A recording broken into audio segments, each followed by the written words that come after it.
You pay me to go get guys like Wigand, to draw him out, to get him to trust us, to get him to go on television. I do. I deliver him. He sits, he talks. He violates his own confidentiality agreement. And he's only the key witness in the biggest public health reform issue, maybe the biggest, most expensive corporate malfeasance case in U.S. history. You go public and 30 million people hear what you gotta say. Nothing, I mean nothing, will ever be the same again.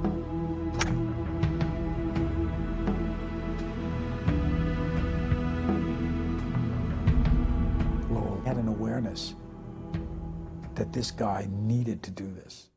You never get whistleblowers from Fortune 500 companies. This guy is the ultimate insider.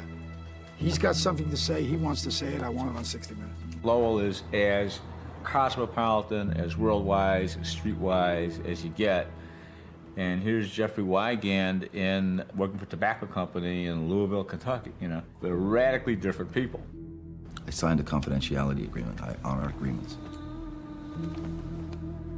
They're from two different tribes, you know.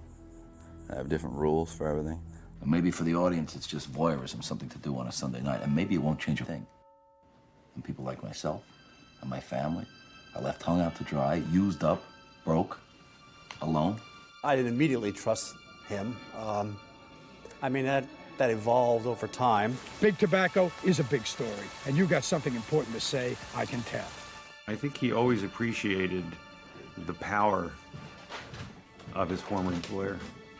I don't think Jeffrey ever underestimated their willingness to go after him or their ability to intimidate people. You get to see what it is like then to go up against this kind of stuff. What it's like to suddenly be thrown into this kind of a world where the stakes are this high.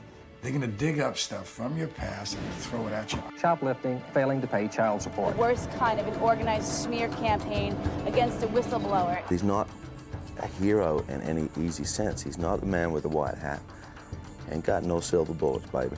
He's just a bloke. I am trying to protect you, man. Well, I hope you improve your batting average. There were definitely times during that process where I felt, you know, I'm really putting my life on the line. I put my family on the line, my financial worth, and is it worth it?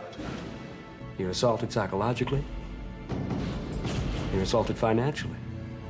You feel your whole family's future is compromised, held hostage. Can't take that. It's personal property. Jeffrey's a man you just don't push. It's a very fundamental American thing. You tread on him for the wrong reasons, and he's not actually going to go away. And he's not going to stop telling the truth.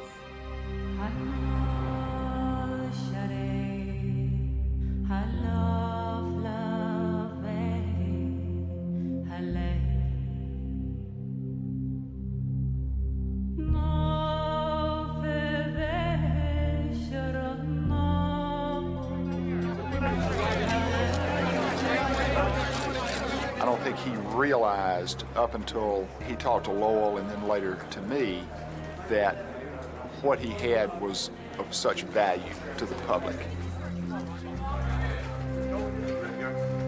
They really thought they had him bluffed. They thought they had intimidated him.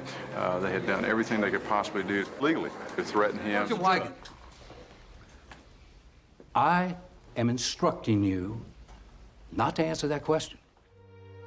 This courtroom we're in now is the courtroom where it happened. It's rare that a director goes to these lengths. I think a lot of how far you get involved in the character is up to you, the director, you know. And action! Some of them don't want you to go too far away because they're frightened of you. But then you run into an immovable force like Michael Mann and you have a lot of fun, you know, because he's not afraid.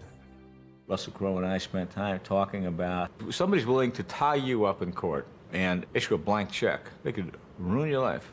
On this case, they'll issue gag orders, sue for breach, anticipatory breach, and join him, you, us, his pet dog, the dog's veterinarian. I'm telling you, they bat 1,000 every time. You heard Mr. Sandifer say, before Congress, that he believed nicotine was not addictive. I believe Mr. Sandifer perjured himself. We are in the nicotine delivery business. And that's what cigarettes are for. delivery device for nicotine. If we aired this segment, I think we could be a grave risk. How grave? If you were working for an organization that was about to be sued, I would kind of think twice. I think that's a kind of natural reaction.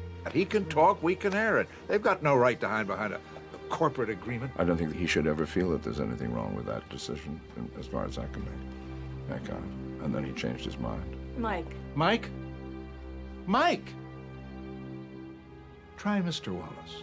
I had certain expectations of my employer, and I found out that my expectations weren't real. Are you a businessman or are you a newsman? They're trying to close down the story. You manipulated me into this. This issue of the movie comes in and just explodes his whole sense of who he is.